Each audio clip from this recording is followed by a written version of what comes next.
My name is Debbie Nelson.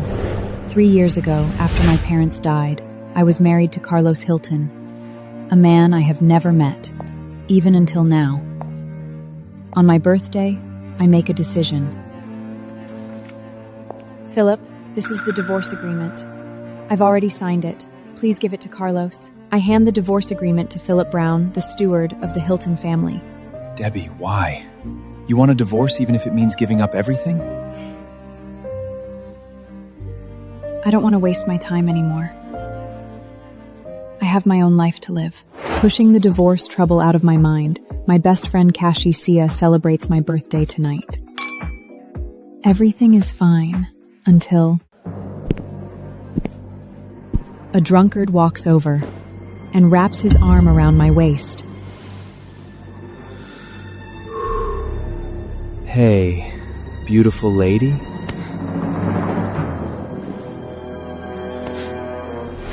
I slap him hard.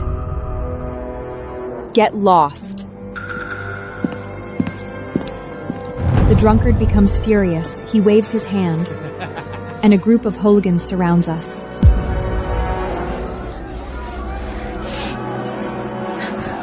Run! I tell Cassie to run first and distract all the hooligans myself. As I turn a corner, I suddenly catch sight of a figure. I throw myself into the man's arms, stand on tiptoe, and kiss him. Honey. The hooligans see this intimate scene and leave, thinking I am not their target. After I make sure they are gone, I push the man away and smile apologetically. Oops, sorry, I mistook you for someone else. I raise my head and finally see his face. Dark, deep eyes, thick eyebrows, high nose, beautiful lips. But his eyes are icy cold, and his dissatisfaction is written all over his face. Take this money as compensation.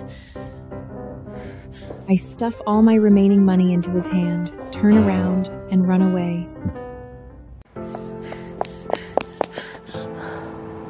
I reunite with Casey. She leans closer to me and shakes my shoulders excitedly. Oh my God! Debbie! Do you know who that man you just kissed is? Who? That man is the man of women's dreams.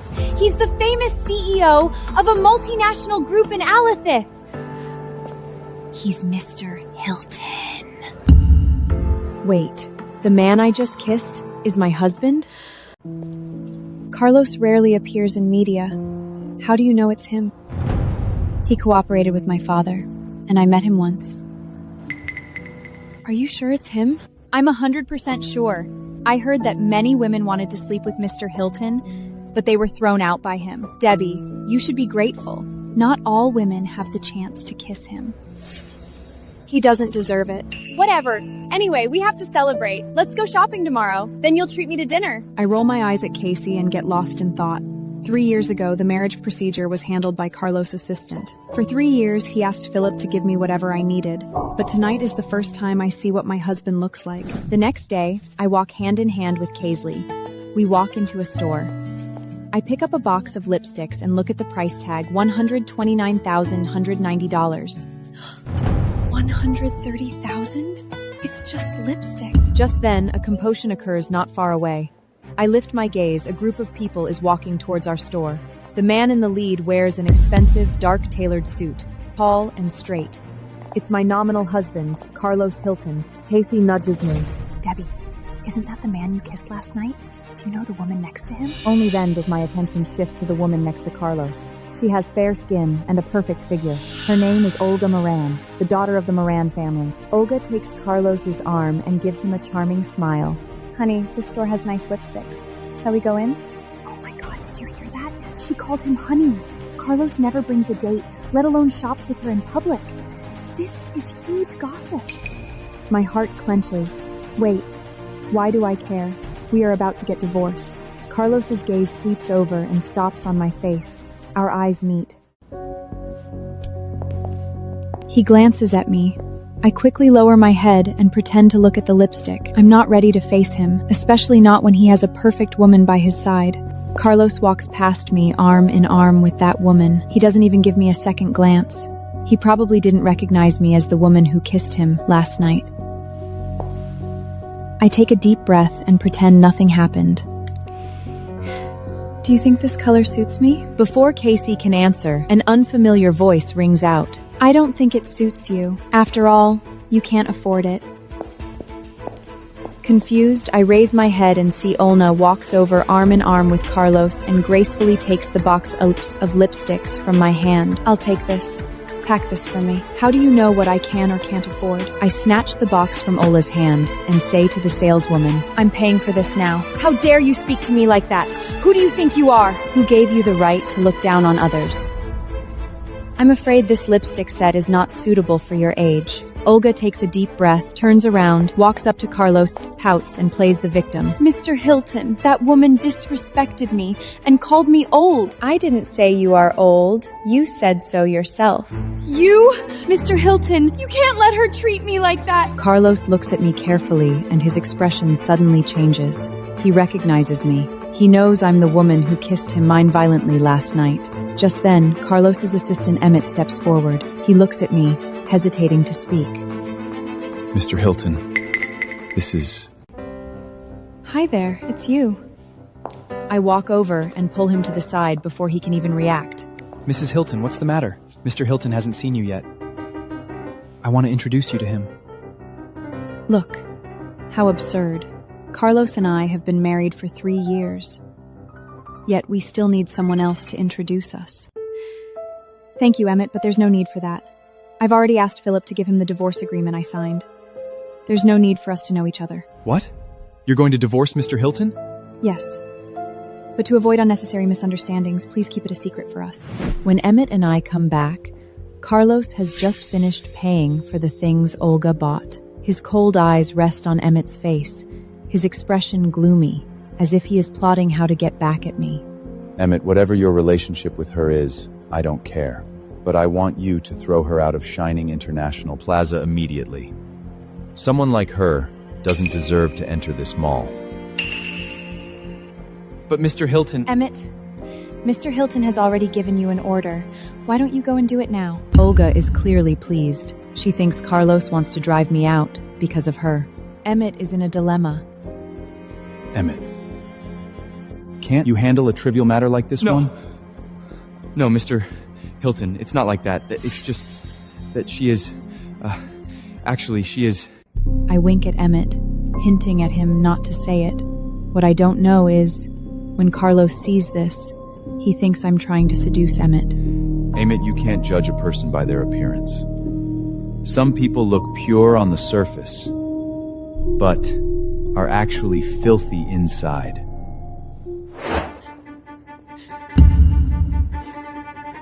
Carlos, wasn't it just an accidental kiss? Why are you being so mean to me? Cassie hugs at my sleeves. Debbie, stop it now. He's Mr. Hilton. We can't afford to offend him. So if you can't afford to offend him, he gets to humiliate me at will? Do you feel bad that a filthy woman has kissed you? As soon as I say this, the entire floor falls silent. What? Feeling awkward? You want to drive me out? Do you think the whole Shining International Plaza belongs to you? Well, Debbie, Shining International Plaza indeed belongs to Mr. Hilton? What? What did you just say? I'm really ashamed of your ignorance. The whole Shining International Plaza belongs to Carlos. Okay? I look around the luxurious and high-profile 5th floor with a smirk on my face. If Shining International Plaza belongs to Carlos, it also belongs to me. Everyone looks at me, sees me giggling, and concludes that I must be insane. Casey turns to Carlos with an apologetic smile. Mr. Hilton, I'm so sorry. My friend is just out of her mind today. I'm sorry. We're leaving now. After leaving the mall, I get angrier the more I think about it and pull my hand away from Casey. Debbie, what's the matter with you? Are you going through an early menopause? I'm just so annoyed! Should I tell Kashi that I'm married to Carlos, that we've never met, and that he just humiliated me in front of everyone? She'd think I'm insane. How about this? I'm going to a cruise party tomorrow evening. You should come and take your mind off things. Sure, I'll go. If I had known that Carlos would also be at that party, I would never have said yes. I'm boarding the cruise ship with a wine-red off-the-shoulder dress. The playboys can't keep their eyes off me, but I am indifferent to their gazes. Cassie is eager to talk to some boys. She immediately leaves me in the dust when we get on the ship. Bored out of my mind, I go to find a corner to retreat to. However, just when I think I can take a breather, somebody hands a glass of wine to me. Care to have a drink with me, miss? The speaker is Louis Kent, the young master of the Kent Group and a notorious playboy. Get lost. What did you just say to me? Don't you know who I am? I snort. I only know that great barkers are no biters. Louis takes a deep breath and quickly forces a smile. Hold on. Don't say no to me just yet. I'm always generous to my women. If you know what I mean. Don't be ungrateful. He holds out the glass to me again, smiling faintly. I take the glass. Just as his smile turns complacent, I reach up and tip the glass over his head, pouring the red wine all over his hair and clothes. What the fuck? How dare you? Louis is so angry that he raises his hand to slap me. However, before he can take the swing, his wrist is caught and gripped tightly. My eyes widen slightly when I see who it is that has helped me.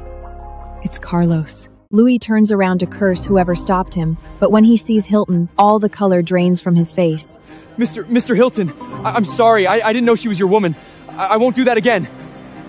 Get lost. Louis runs away. Although Carlos saved me, to be honest, the last person I want to see right now. When I didn't mention divorce, it was harder to see Carlos than to push a boulder uphill. Thanks, I guess. But ever since I brought up divorce, this is the third time we've met. Then I turn around to leave. However, before I can take a single step, Carlos grabs me by the wrist and pulls me back to face him. Well, I'm sorry if I messed up your plan to hook up with a man. Are you mad at me? Hook up with a man? What the hell are you talking about? You're dressed so sexily, but you didn't talk to others. Is this how you seduce rich men? I am dressed sexily. Other than my arms and shoulders, no other parts of my body are exposed. Are you out of your mind? What? Did my words hit a source point? I find this man damn annoying. I can't help wondering if Carlos is deliberately appearing in front of me to get my attention and save our marriage. So you keep showing up out of nowhere? Are you just trying to get my attention? That depends. Do I have it now? Yes. I suppose your plan is a success. As soon as I finish speaking, I suddenly grab Carlos's tie and stand on tiptoe to get close to his face. A vicious smile appears on my face. Carlos is standing right next to the swimming pool. It would be awfully embarrassing if he falls in. I raise my arms and push him hard on the chest. Carlos seems to see right through me. He acts quickly and grabs my dress, pulling me into his arms. Then comes a big plop. We fall into the pool together. The loud sound of splashing water attracts everyone's attention. Carlos climbs out of the pool sopping wet. Other than being embarrassed, he is more or less fine. I, on the other hand, am a mess. Carlos has torn my dress, exposing my skin. The wine-red dress is drenched, and it clings to my body for dear life, accentuating my curves. Is this your way of seducing me? Carlos Hilton! Just as I am about to give him an earful, I suddenly feel a wet black suit is draped over my shoulders, covering most of my body. Before I know it, Carlos picks me up in his arms. Don't move a muscle, unless you want everyone to see your scantily dressed body. I give him a stern look, but stay put. Carlos carries me away from everyone's gaze. He doesn't stop until we make it to the lounge. When we arrive at the door to a room, Carlos kicks it open and enters, with me in his arms. Without turning on the light, he gingerly places me down, then presses me against the door, his eyes burning with lust. Finally pulls away from my lips. He rests his forehead against mine. Tell me, how much would it cost for me to sleep with you for a night? Fuck you! Tears well up in my eyes. How dare he view me as a whore? Ashamed and angry, I try to push the man away, but Carlos tightens his grip around me. His shirt is wet through and through. I can clearly see his broad, chiseled chest through his clothes. Droplets of water drip from his hair onto his collarbone, trickling down to his... Damn. He is so sexy. Do you still want to play hard to get? My wealth is incomparable to everyone on this ship. Just give me a number, and I'll... I snap back to my senses. I take a deep breath to calm myself down. $1 billion. As soon as I say it, I regret it, because I doubt this man will really give me $1 billion. But to my surprise, he then scoop me up and throws me onto the bed. If you have the balls to ask for such an exorbitant price, let's see first if you're worth that much. As he speaks, he tears my clothes apart. Angry beyond belief, I ball up my fist and throw a punch at Carlos's face. What the fuck, Carlos? Are you insane? Get off me! You have the audacity to try to seduce me, but not the balls to admit it. I have a new idea now. I smile up at him and wrap my arms around his neck. Carlos is surprised at my sudden act of affection and lets his guard down. I take this opportunity to knee him in the balls. All the color immediately drains from Carlos's handsome face, and his grip on my body goes slack. Mr. Hilton, you can't test the product without giving me the money first. No way in hell. Goodbye now. Emmett! The door is thrown open. Emmett rushes in, followed by a group of black-suited bodyguards. Since she can swim, you dig a hole and bury her alive. Carlos's voice trembles with rage. I can tell he's not joking. The bodyguards take a step toward me. A chill runs down my spine. I decide to run as fast as I can.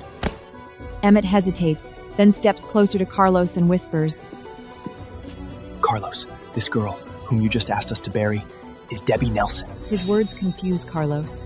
He looks at Emmett as if looking at an idiot. Mr. Carlos, your wife's name is also Debbie Nelson. Carlos's facial expression changes from indifferent to stunned, then shocked. I think that after my identity is exposed, Carlos will sign the divorce papers soon. But I didn't expect to receive a call from Philip asking me to come back to the villa. When I arrive, the living room lights are on. I sneak in and hide by the door. Carlos is sitting on the couch, eyes closed. Philip is reporting something. She has no steady job. She's been idle at home since graduating college. What does she usually do? I clasp my hands together, silently begging Philip not to tell. She spends her days loafing around, frequents bars, and gets into fights. Enough. Prepare a room for me. Yes, Mr. Hilton. I nervously took a step back and accidentally bump into the doorframe, making a faint sound. Carlo opens his eyes and stares directly at me in the doorway. Come here. I obey and stop 3 meters away. I'm moving in starting today. You are not to go out fooling around anymore. I'll arrange a job for you. Things aren't going the way I expected. Why won't he divorce me? Lying in bed, the more I think about it, the angrier I get. A husband who hasn't shown up for 3 years, why does he suddenly appear and restrict my freedom? My phone buzzes. It's a text from Casey. That stubborn streak kicks in. If you tell me not to go, I'll go anyway. The party ends. I get blackout drunk. Casey stands up unsteadily and shouts at the top of her lungs. Brave boys! Who wants to take our Debbie home? I didn't drink much. I'll take her home. The speaker is Gregory Sanderson, my former college classmate. He helps me into a taxi. I lean on his shoulder, half conscious. The taxi stops at the villa gate. Gregory helps me out and is about to ring the bell when a car pulls up.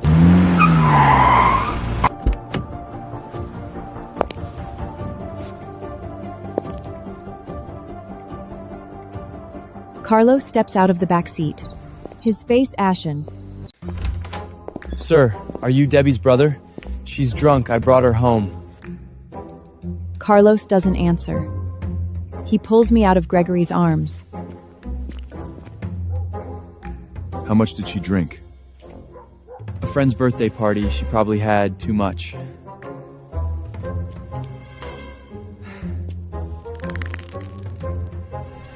I see. Carlos carries me into my room. My whole body is burning. My mouth is dry. Water. I need water.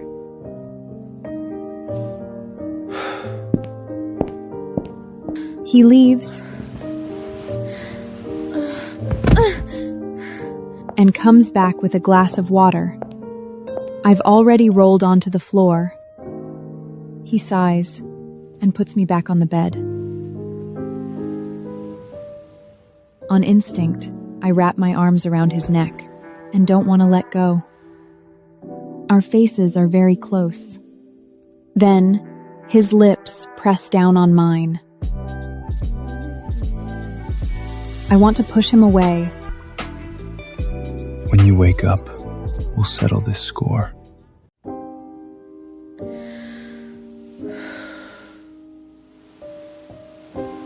I sit up in bed, my head splitting. I blacked out last night. But Carlos saw me being brought home by a guy. Revolt? I might end up buried alive. Apologize?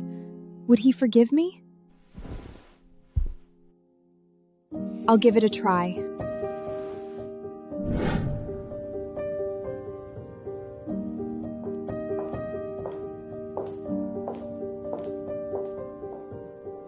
I go to the mall to pick out a gift. The shop assistant greets me warmly. I point to the embroidered box in the display case.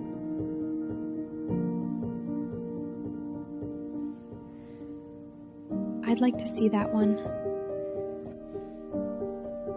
Inside are a brooch and a collar pin, both made of sapphire. Are you buying for your boyfriend? I see the price tag, $188,000. I hesitate, about to make up my mind, when a familiar voice comes from behind me.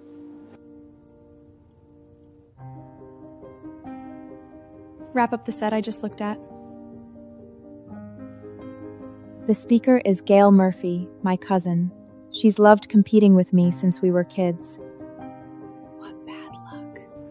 I pick up the box and head to the cashier, but the shop assistant stops me.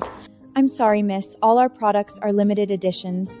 This is the only set available. That lady has already agreed to purchase this. Sorry, Debbie. I saw it first. Debbie, I saw it first. Why don't you pick another one? You didn't buy it then. Now I want it. I stare at the cashier. Ring it up. Gail grits her teeth in anger, pulls out her phone, and calls her boyfriend. Victor, please come to the men's suit shop on the 3rd floor. Someone is bullying me. Victor is the deputy general manager of this mall. The shop assistant hesitates to take my card. I walk up to Gail. I'm not in the mood to argue today. This collar pin is mine. Pick something else. Where do you get all that money? Didn't some sugar dad give it to you? That old man must be really old. This collar pin won't suit him. People around start looking at me strangely. I slam the counter in anger. A man in a black suit walks into the store. Gail immediately throws herself into his arms, playing pitiful. Victor, you're finally here. I was scared to death.